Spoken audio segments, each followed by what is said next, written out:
নমস্কার। কবিতার ছন্দে ভালো মন্দে আমি 50তম কবিতা নিয়ে এসেছি।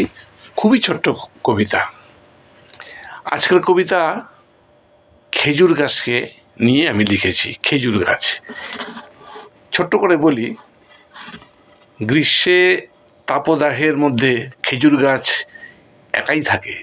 সেই গাছকে আমরা কেউই আদর যত্ন করি না, কিন্তু শীত এলে তখন খেজুর গাছের রস, তখন খেজুর গাছের উপর খুব নজর পড়ে।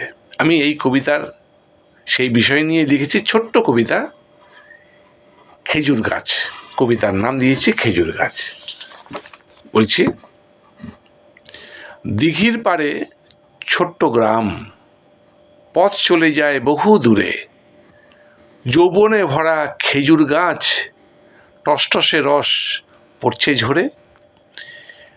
গ্রীষ্ম বর্ষা বা ঝঞ্ঝা দাপট ঝড়ঝাপটা সহ্য করে দাঁড়িয়ে থাকে একা এক পা তুলে। টিকে থাকতে হয় বছর ধরে। ভুলেও ফিরে দেখি না ওই খেজুর গাছের কত ব্যথা। করি না যতন মনের মতন, অবহেলা সয়ে রয় সে কোথা।